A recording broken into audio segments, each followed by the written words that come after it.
안녕하십니까. 예민수의 경제토크입니다. 미국 대선을 둘러싼 불확실성과 정책 변화가 국내 증시에도 큰 영향을 미치고 있는데요. 특별히 2차 전지 관련해서 또 많은 투자자들의 궁금증, 오늘 하이투자증권 서울금융센터 이창환 영업부장님 오셨는데요. 궁금한 것들 여쭤보도록 하겠습니다.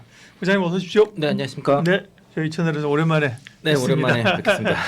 아, 2차 전지 투자자들이 참 이제 될 듯 될 듯 그죠? 네. 계속 이제 좀 인고의 시간들을 가고 있는데 일단 미국의 대선이 여러 산업에 영향을 미칩니다. 2차 전지도 마찬가지인데요. 누가 되느냐에 따라서 당초에는 이제 트럼프의 당선 가능성이 높아지면서 좀 시장에서 우려를 하고 있었는데 지금 일단 판도 자체가 어떻게 되는 트럼프냐 해리스냐 구도가 돼버려가지고 그죠? 예. 생각할 게 많습니다.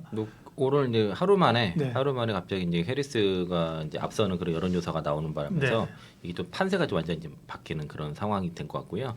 오늘 그래서 제가 어떤 미국 대선 판도 바뀐 거에 대한 것과 그리고 예. 그동안 이제 그 트럼프 리스크라도 많이 하는데 그런 트럼프 트레이드 아니면 이제 트럼프 텐트럼이라고 볼 수 있는데 네. 이게 과도하게 이제 2차 전지 섹터에 반영됐다. 이게 첫 번째 주제로 말씀드렸겠고 그리고 2차 전지 쪽에서 공매도가 워낙 많은데 여기 쇼커버링 가능성에 대해서 오늘 두 번째 말씀드렸고요. 마지막으로 이제 이런 그 전기적 캐즘이 위기가 아닌 기회다. 우리 K 배터리 기업들한테 기회라는 주제를 말씀드리는데 일단 대선 얘기를 좀 하다 보면은 네. 원래 주제가 사실은 그 어데트였어요. 사실은 원래는요. 어차피 대통령 트럼프 네, 이런 쪽으로 포커스를 잡았었는데 이제 갑자기 판도가 바뀌어가지고 변하니까, 그래서 예. 일단은 주제를 좀 내용을 바꿨고요. 음. 최근에 이제 그 어제 오늘 그 뉴스들 제목들을 보면은 여기 트럼프가 그 해리스랑 박빙했는데 오늘 뒤집혔거든요. 뒤집었던 것도 있죠. 예, 그리고 네. 이제 해리스 트럼프 대세로 균열 뭐 이런 식으로 그 해리스 하루 만에 대의원 과반 지지 그리고 하루 만에 그 1,400억 모였다는 그 맞아요. 이거 있고요. 예. 그리고 이제 그동안 이제 지지를 안 했던 그 이제 연예인들이라든가 인사들이 다 지지 선언을 하고 있고 조지 크루니도 그렇고 맞아요. 그렇죠. 조지 크루니도 네. 그렇고요. 그리고 이제 오늘은 그러다 보니까 이제 이 상황이 좀 많이 바뀐 걸로 보여지고 그동안 이제 그 트럼프가 이제 바이든 대통령에 대해서 나이랑 건강으로 문제를 삼았는데 지금은 이제 트럼프가 역대 최고령 네. 대통령 후보자가 돼버렸습니다. 그러게요. 그래서 지금 비만이라든가 알츠하이머 위험이 있다라고 막 지금 또 이런 정반대의 뉴스 워딩이 지금 나오고 트럼프가 또 보통 사람이 아니라 또 뭘 궤변을 들고 나오겠죠, 그죠? 또 바이든 때렸던 나이 리스크 트럼프의 네. 부메랑으로 돌아올 그러게요. 수도 막 이런 식으로 네. 해서 심상치 해리스 돌풍 이게 좀 심상치 않아 보여요. 네. 그리고 아니 이제 상당히 좀 치고받고 할 거예요. 네, 네. 해리스가 그러니까 지금은 이제 이 바이든 대통령이 사임하면서 그죠? 해리스 부통령이 부각되는 건데 그래서 치고 올라가지만 사실 쫓아가는 형국이잖아요. 해리스가 그렇기 때문에 이게 지락지락 할 거예요. 네. 예, 그러니까 원래 이제 그 해리스 부통령이 이제 대선 후보 네. 가능성이 나올 때도 예. 그래도 당선 가능성이 30% 이상 차이 났다가 지금 이제 그 한 17%? 그 정도 차이 나는 것 같아요. 네. 그리고 첫날 이제 어제만 해도 2% 정도 차이로 트럼프가 좀 앞섰는데 오늘은 뭐 44대 42로 뭐 2% 오히려 이제 해리스가 앞서는 그런 여론조사도 나온 상황이고요.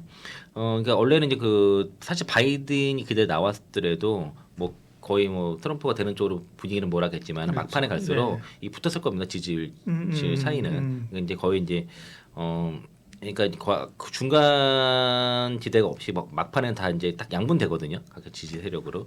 그런데 이제 아마도 이제 그 민주당 쪽에 지지하시는 분들이 바이든 대통령의 이 고령이라는 거에 대해서도 상당히 거부감이 너무 많이 있었던 것 같고요.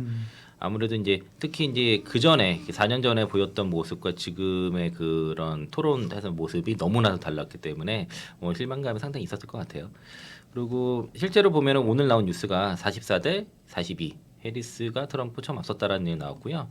그러니까 지난 21일에서 22일 양일간 여론조사에서 이제 여론조사 했는데 처음으로 이제 오차 범위 3%인데 오차 범위 아니지만 처음으로 앞섰다는 거죠. 이게 이제 굉장히 이제 중요한 문제라서 이렇게 되면 모릅니다. 이제 앞으로는 이제 그리고 지금부터는 이제 민주당의 시간이 되겠죠. 예. 왜냐면은 아직 정식 후보가 된 게 아니고 정식 후보가 되고 나서 캠페인을 할 거 아닙니까? 그리고 이제 그 전에 있었던 1,900억이랑 이제 이번에 새로 들었던 1,400억까지 하게 되면은 거의 3,000억 이상의 자금이 이제 있는 상황이니까 이거를 이제 적극적으로 쓰게 될 것 같고요. 그리고 지금 이런 그 트럼프 여기 이제 여기 그 텔레그램 채널이거든요. 그 네. 채널에서 제가 그 갖고 왔는데 이분이로 이제 매크로 파서블 런닝메이트까지 이제 거론이 되는구나. 네, 그래서 매크로 그 채널이에요. 근데 이제 음. 트럼프 2.0 시대가 강력하게 확신이 있었던 경우에는 바이든이 후보였을 때다. 이 해리스가 후보일 때는 다르다는 거죠. 그리고 그 바이든 대통령 후보 사퇴 직후 하루 만에 1,400억 모금됐다는 네. 게 이게 역대 가장 빠른 속도고 그리고 올해 처음 기부한 사람이 60%라는 겁니다. 그 올해 그리고 또 이제 그 이게 이제 현재로서는 그 최근에 이제 그 트럼프 트레이드, 트럼프 텐트럼이라고 이런 상황이 한 3일 천하로 끝난 것으로 보인다는 것이고 어느 정도 이제 해리스에 대한 당선 가능성이 좀 갑자기 높아진 걸로 지금 판세가 정치는 바람이 어디로 불지 모르는데 저는 사실 뭐 개인적인 사견으로 해리스가 쉽진 않다. 예, 미국 사회의 그 구조상 그렇게 얘기를 하고 있는데 어쨌든 그 얘기를 할 수밖에 없었던 이유는 이게 정책과 주식과 영향을 미치기 때문이고 우리가 얘기하는 2차 전지에도 영향을 미치기 때문인데 우리가 뭐 정치 사이트는 아니니까 결국 이 정책과 어떤 관련이 있느냐 그거잖아요. 그러면 해리스의 어떤 그런 친환경이나 2차 전지나 이런 환경에 대한 정책이 나온 게 있어요 그 전에? 그러니까 이제 예. 그 바이든 대통령 때보다 예전에 이제 그 전에는 해리스가 좀 더 그 친환경 정책에 대한 예산을 더 많이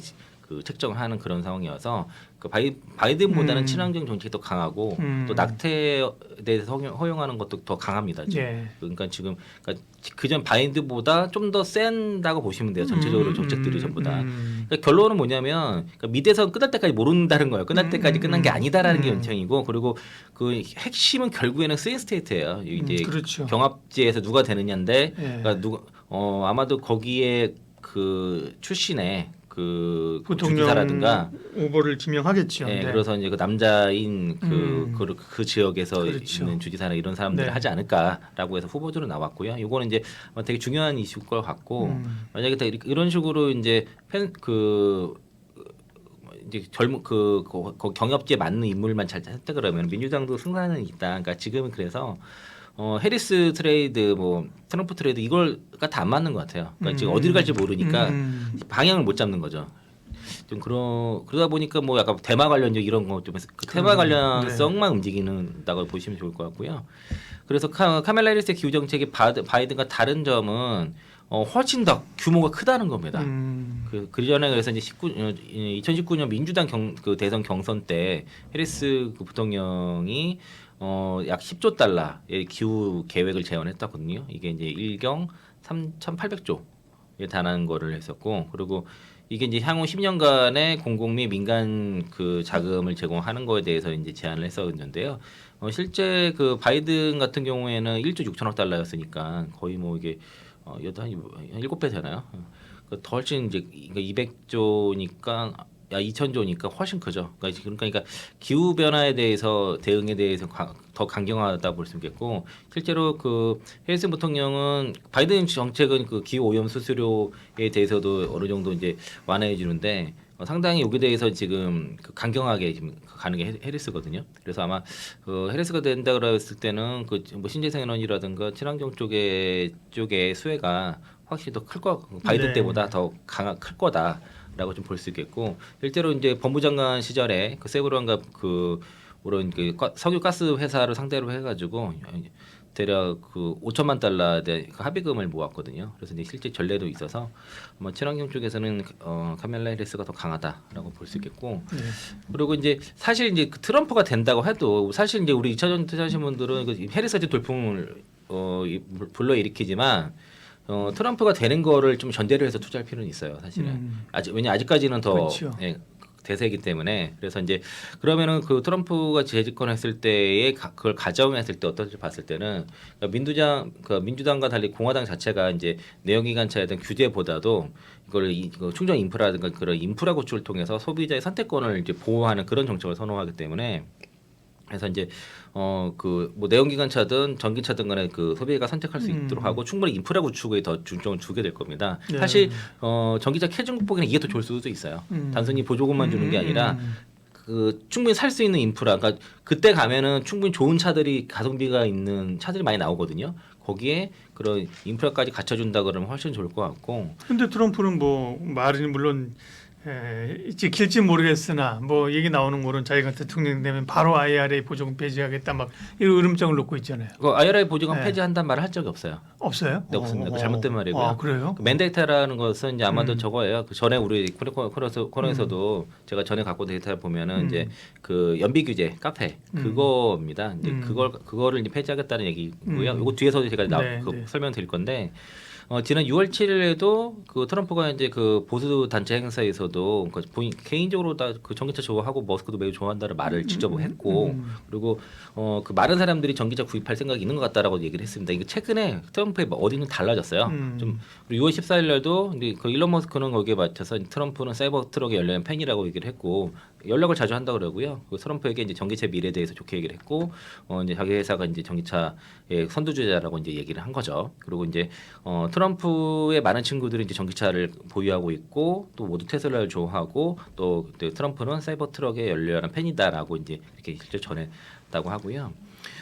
그래서 이제 제가 이제 여러 가지 전기차 캐즘의 여러 가지 이유 있겠지만은 가장 좀 빨리 극복할 수 있는 방법이 그 가성비 있는 그런 이제 그뭐 저가형 보급형 전기차가 나왔으면 하고요. 그러니까 싼 배터리를 장착을 해서 차가 싼 게 아니라 충분히 좋은 배터리를 장착하고도 가격 메리트가 있으면서 그 성능이 좋은 이번에 이제 EV3라든가 네. 캐스퍼 EV 이런 차들인 거죠.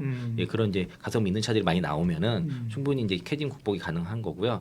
결국엔 뭐냐면은 전기차 많이 팔리면 캐즘 극복이 되는 거예요. 그렇죠. 수요가. 네, 좋은 차들이 나오면 그렇죠. 그렇게 되는 거니까. 그래서 이제 25년에서 26년도에 특히 지금도 나오기 시작하지만은 특히 25년, 26년도에 경쟁 있는 이제 전기차 신차가 대거 출시되는 시기고 그리고 그 IRA의 그 세 공제 자체가 80%가 그 세 공제량과 투자의 80%가 다 그 배터리랑 그 전기차에 집중되어 있는데 이 중에 80%가 공화당 지역입니다. 그러니까 IRA법 폐지가 어려운 거예요, 사실상. 초당적으로 한 거고 그 안에서 70%가 IRA법 제정 이후에 결정된 투자라는 거죠. 그러니까 그걸 때문에 공화당 지역에 투자를 했고 그리고 이제 이게 이제 그래서 이제 그 트럼프가 재집권 하더라도 그 IRA법 폐지는 사실상 불가능한 게 현재 중론이고요. 공화당에서도 폐지는 안 한다고 얘기를 했었습니다. 이미 어느 했던 상황이고. 그래서 연초만 해도 증권사에서 왜 이렇게 IRA법 폐지에 대해서 얘기가 엄청 많았거든요. 트럼프 리스크하면서 IRA법 폐지 얘기가 나왔는데 이곳에서 더 이상 지금 언급이 안 되고 있고요. 지금은 이제 뭐 연비 규제라든가 보조금을 좀 축소한다 이런 식의 지금 내용이 나오고 있고 대부분 수혜 지역이 다 공화당 지역이라는 거예요.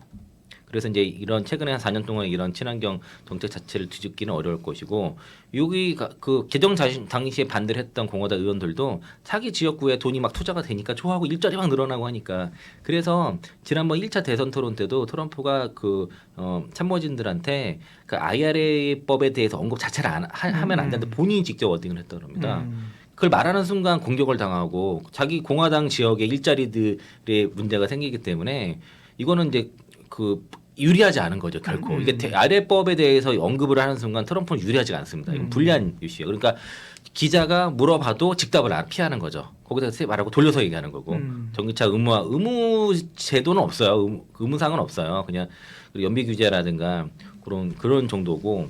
그리고 이제 그 트럼프가 이제 뭐 47번째 대통령이 되겠다 해서 아젠다 47이지 않습니까? 거기에 37번과 43번 내용 안에 자동차 연비 규제랑 전기차 의무 판매 비중 이번에 이제 2032년까지 그 54%까지 이렇게 이제 그 62에서 줄였잖아요. 그거를 없애겠다고 밝힌 바가 있어요. 그리고 그 IR에서 얘기한 거는 이 IR법 통해서 중국 배터리 회사가 보조금을 받는 일이 생기지 않도록 하겠다 이거고요. 또 이제 보조금 얘기는 뭐냐면은 그 친환경 그 생산 비용이 높은 친환경 에너지가 이제 그 IRA법 보조금을 받지 않도록 한다는 그 얘기를 했던 거고 거기 대신 이제 석유라든가 천연가스, 석탄 등을 화석 연료의 활용을 늘리자를 주장을 한 겁니다. 이게 이제 그 IRA가 단순하게 전기차만 들어간 게 아니고 그 외 여러 뭐 거기 바이오도 들어가 있어요 심지어. 그래서 이제 전반적인 건데 근데 이 폐기 자체가 이거는 얘기하는 게 말이 안 된다는 거고 지금은 이제 리포트에는 사라졌는데 자꾸 언론에는 살짝 있다는 거죠. 그리고 트럼프가 얘기한 것 중에서 클린 에너지 이즈 스캠 이렇게 했거든요. 근데 그거를 그 클린 에너지를 전기차는 사기다 이렇게 지금 일부 원언으로 번역을 그렇게 했단 말이에요. 오역을 했단 말이죠. 그래서 이제 많은 투자자들이 해당 언론의 그에다가 이제 그 뭐라 그러나 그 언론중재위원회. 언론중재 말고 네. 그 뉴스 사이트마다 네. 그 조정 그 하는 네. 그 신청하는 게 있더라고요. 네. 그래서 거기다가 분쟁 신청하는 거기다가 음. 막 그 항의하고 막 그래가지고 일부 지금 고쳐지고 있습니다. 음. 아마도 그런 뉴스가 나오면은 지금은 2차전 투자들이 가만두지 않을 거예요. 굉장히 득달하게 달려들어서 문제 가짜 뉴스 이런 거에 대해서는 아마 적극적으로 대응할 거고, 그리고 일론 머스크가 이제 그 전기차 트럼프가 그 전기차 정책에 대해서 폐지하는 것에 대해서 그 정책에 대해서 어떻게 할 거냐 물어보니까 괜찮다고 하지 않습니까? 그리고 또 이제 트럼프가 지금 일론 머스크랑 테슬라에 대해서 얘기하고 있다는 건 수준 나오고 있는데, 사실 근데 오늘 요거 4,500만 달러 취소하겠다고 갑자기 또 찌라시처럼 나왔어요. 그러니까 이제 그 일론이 그에게 매달 4,500만 달러 주고 있음을 하고 있지만, 일론이 여기에 대해서 정치적 기부라고 언급한 적이 없다고 그러더라고요. 그리고 이제 어쨌든 그는 이제 전기차를 좋아한다고 말하지만 어떤 사람들은 장거리 운행을 해야 되기 때문에 모든 사람을 위한 건 아니라 생각한다는 거죠. 이제 우리가 이제 장거리 운행 같은 경우에는 트럭 같은 경우에 그러니까 전기차로 대체 안 되는 건 아직은 있거든요. 그런 것들 덤프트럭 이런 것들은 아직은 좀 전기차로 가기에는 좀 무리가 좀 있는 거죠. 그리고 여기 좀 제가 지금 텔레그램상에 돌아다니는 내용들 지금 보면은 대체로 지금 보면은 그러니까 트럼프가 얘기를 하고 있어요. 그래서 이제 그는 그러니까 전기차 자체에 반대한다는 얘기를 아니라고 얘기를 하고 있고, 그리고 그러니까 100% 모든 전기차를 다 100% 전기차로 갈 수는 없다는 거죠. 이게 이제 우리 2032년 목표도 54% 정도 되는 건데 56이었나요? 근데 그 정도 되는 거고 2050년도는 돼야 아마 100% 될까 말까 할 겁니다. 그때 가면은. 그리고 이게 이제 트럼프 자신도 전기차를 운행을 했다고 그러고 있고요. 그리고 거기에 대해서 믿을 수 없다는 얘기를 하고 있고, 그러니까 좀 달라진 거예요. 상황이 좀 달라졌고, 오늘 이제 어제 이제 오늘 새벽에 그 테슬라 실적 발표했는데 지금 시간에만 급락을 하고 있죠. 이제 근데 요새 중요한 워딩이 현재 부진한 그 전기차 섹터의 상황이 단기적일 거라 본다는 거고요. 그리고 이제 요 멕시코에 지휘했던 기가 팩토리 지금 약간 중단했거든요. 요거는 이제 트럼프가 되면은 일단은 다시 짓겠다고 이제 다른 데 얘기를 했는데, 일단은 그 트럼프 관세 정책 때문에 지금 멕시코도 이제 관세를 좀 매기려고 하는 거지 않습니까? 그러니까 그것 때문에 일단 중단을 했는데 아마 되고 나면 좀 달라질 수 있을 것 같고요. 그러니까 이게 정치가 실제로 그 경제에 영향을 좀 직접적으로 미치는 상황이라고 볼 수 있겠습니다. 그러니까 지금 트럼프의 워딩이 달라졌어요. 이게 왜냐하면 그 전에는 바이든과의 어떤 각을 세우기 위해서 강하게 얘기를 한 거죠. 반대되는 그런 레토릭을 하게 했는데 승기를 잡으니까 이제 통합의 메시지를 내려고 하는 것이고, 그렇게 굳이 강하게 얘기할 필요 없고 중도, 화합 이런 쪽의 메시지를 가는 거죠. 그러니까 굳이 내가 건드릴 세를 확장해야 되기 때문에 굳이 반대각 세울 없는 거고, 다 잡은 물고기 굳이 더 잡으려고 욕심 부릴 필요가 없는 상황인데, 지금 이제 약간 이제 해리스가 이제 부상하면서 좀 달라질 수 있고, 재밌는 게 이게 지금 이게 사실 여부가 확실할지 모르겠는데 어쨌든 일론 머스크가 트럼프에게 월 4,500만 달러 주기로 한 거 공약을 철회했다는 오늘 지금 내용이 나왔습니다. 그래서 일론 머스크가 성향은 비슷해. 트럼프나 그러니까 해리스가 부상하니까 일론 머스크도 태세 전환했다. 뭐 이렇게 좀 봐야 되겠죠. 이거 사실 이거는. 그래서 이게 참 이걸 보면서 그 대선 진짜 모르겠구나. 그래서 이게 그러니까 모르니까 해리스가 굉장히 강력한 당성이 없다 그러면 양쪽 다 줘야지. 원래 양쪽 다 주는 거예요. 선거 자금은. 맞아요. 우리 막내 부잣집 막내들에서 노태우한테만 준 게 아니라 김대중, 김영삼한테 다 주지 않았습니까? 그렇게 줘야 되는데 하여튼 이런 상황이고요. 그리고 트럼프가 만약에 당선된다 그러면은 오히려 2000년보다 반도체가 큰 피해일 가능성이 좀 있다고 봅니다. 저는요. 이게 이제 실제로 이제 지난 17일에 이제 그 대선 승리를 잡으니까 금리란 지금 반도체를 건드렸어요.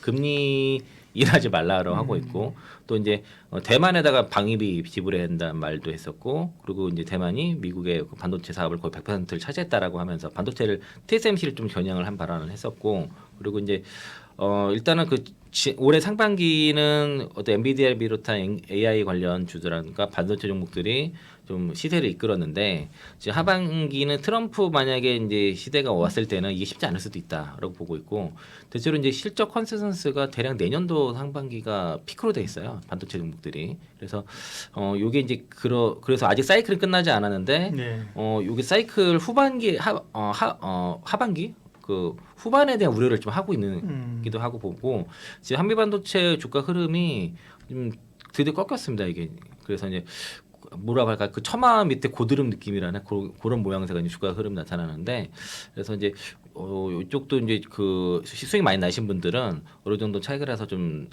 뭐 조정을 그러니까 반도체를 하신 분들은 반도체 위주로 한다 그러면은 좀 어느 정도 비중을 줄였다가 정말 조정을 한번 기다렸다가 네. 저점을 좀 타이밍 잡으시는 게 더 투자 관점에서는 좋지 않을까 보고 그래서 있어요. PPT 마지막 장으로 요 섹션 정리를 하면 될 것 같아요. 트럼프가 이기면 한국 배터리주는 오히려 수혜가 가능하다. 네, 그러니까 이제 이게 무슨 얘기냐면은 예. 지금 부통령 후보가 벤스를 했잖아요. 벤스가 사실 네. 빅테크에서 잘 알고 있고 거기 빅테크 때리기가 예. 지금 트럼프 이겨서 이어질 수 있다는 얘기를 하고 있고 특히 이제 벤스는 이제 빅테크를 대상으로 해서 그 소송을 했던 그 리나카 연방거래위원장을 공개적으로 두둔을 했고 또 벤스 자체가 구글 해체를 주장하기도 했었고요. 그리고 이제 이게 이제 실제로 트럼프가 이제 빅테크에 대해서 감정이 좋지 않아요. 그 2021년도에 그 지지자들이 그 연방 의사당 난입한 걸 선동했다는 이유로 해서 SNS 막아버렸잖아요. 트위터가 예. 지금 트위터랑 페이스북이 금지시켰거든요. 예. 그리고 이제 본인이 이제 SNS를 만들었는데 거기에 이제 그 나중에 이제 그 일론 머스크가 트위터를 인수하면서 이제 계정을 복구시켜줬고 그리고 이제 그 팔러라고 해가지고 그 트럼프 지지자들이 몰려간 SNS가 있었는데 이거를 애플이랑 구글이 앱스토어에서 삭제해버렸습니다. 그러니까 이제 거기에 대해서 감정이 안 좋죠. 그리고 게다가 또 이제 그 메타 같은 경우도 지금 이번에 이제 계정을 3년 반 만에 복구해줬어요. 그러니까 딱 그 트럼프가 거의 이제 그 여기 총 그 암살 시도에서 살아남은 그 다음에 복구해줬다는 거죠. 너무 늦어요. 그러니까 이제 진작에 계정을 살려줄 일론 머스크에 비해서는 이런 빅테크 기업들은 너무 늦은 거죠. 그러니까 이제 아무래도 이제 그러니까 그 벤스를 통해서 빅테크 길들이기 아마 할 것 같고 그러면서 지금은 뭐 틱톡까지도 좀 트럼프로 등한 게 그러니까 단순하게 이제 모든 빅테크를 다 디스하는 게 아니라 그러니까 일부는 좀 괜찮은 그 두둔해주는 쪽이 있고 그렇지 않은 쪽으로 나눠가지고 잘하면 니네들도 두둔해줄 수 있다라고 이런 식으로 이제 그 간다고 하면은 이게 이제 그 압력에 따라서 그 빅테크에 대한 간 압력에 따라서 차이가 있을 건데 저는 뭐 완전히 빅테크를 잡으려고 그럴 것 같지는 않은데 만약에 이제 어느 정도 여기 압력할 경우에는 이게 반도체 산업에 영향이 있을 수밖에 없다는 거죠. 그래서 이제 그런 리스크를 보기 때문에 그래서 그거는 트럼프에 대한 리스크가 어느 정도 거의 다 상당히 반영된 2차 전지 섹터는 물론 이제 바이든보다는 트럼프가 됐을 때는 전기차에 대한 성장 속도가 둔화는 분명히 되겠지만은 상당수의 그 악재는 반영이 됐다고 볼 수 있겠고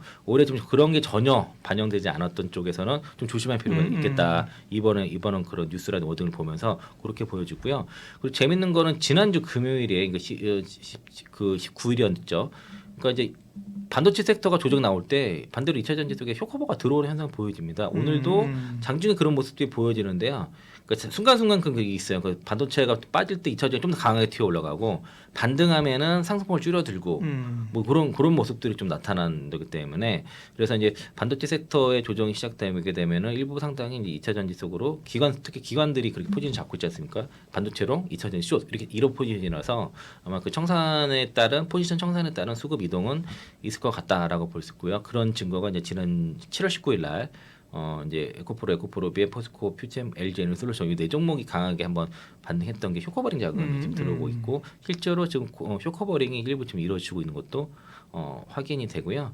요게 이제 그 신한투자에서 나온 리포트가 결국에는 이제 트럼프가 대선 승리할 경우에는 한국 배터리주가 수혜가 될 수 있다는 전망을 한 이유가 이게 이제 산업 하나만 보는 게 아니라 글로벌 산업 패권 경쟁의 관점에서 보는 겁니다. 그러니까 이제 2차 전지라든가 전기차 산업을 친환경 정책이 아닌 글로벌 산업 패권 경쟁, 중국과의 그런 산업 패권 경쟁에 봤을 때는 이게 달라진다는 얘기고요. 중국의 핵심 전략 자산이 바로 2차 전지라든가 전기차라는 거예요. 지금은 그러니까 지금 부동산도 버릴 정도로 이걸 또 중요시 보고 있거든요. 그러니까 이제 만약에 배터리 산업을 타격이 있게 되게 되면은 그러니까 중국이죠. 중국 배터리 산업 타격이 있게 되면은 글로벌 시장에서는 당연히 한국 배터리 기업들이 수혜를 입을 수밖에 없는 것이고 그래서 여기 그 신한증권의 그 노동길 그 연구원이 전기차와 배터리는 친환경 정책 본질적으로 다르다고 얘기를 했고 그래서 세계가 100년 만에 모빌리티 혁명에 들어선 가운데 미국은 전기차 시장에서 압도적 위를 지니지 못하고 있어서 트럼프 전 대통령이 전기차 지원 정책을 폐기할 수는 없을 거다라고 얘기를 했고 그리고 이제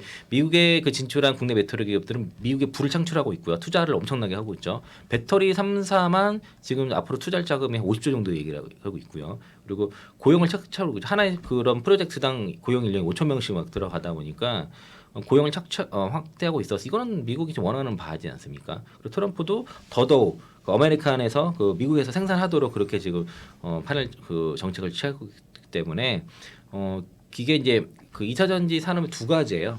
전기차 본연의 성장과 그리고 중국을 견제함으로써 우리가 반사수혜를 없는 그 두 가지인데, 그러니까 바이든 대신 트럼프 됐을 경우에는 전기차 본연의 성장이 좀 더 둔화는 될 수 있겠지만은 중국을 견제함으로써 우리가 반사수혜를 얻는 그게 더 크다는 거 보는 겁니다.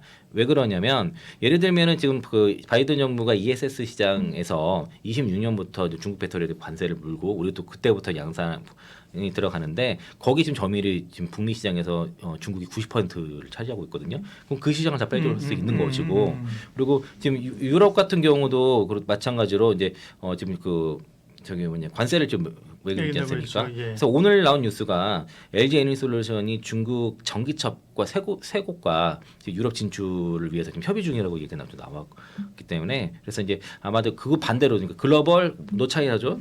글로벌 이제 경제 블록화 뭐 이런 것들 통해서 이제 그 동안에 좀 그 전국 전기차 저가 전략에 좀 밀렸던 것들이 이제 앞으로는 그런 예. 방향으로 갈 수 있다라고 볼 수 있겠습니다. 예. 미국 대선과 관련된 2차 전지의 전반적인 흐름들 미리 좀 살펴봤습니다. 하이투자증권 이창환 부장님 함께했습니다. 고맙습니다. 네, 고맙습니다.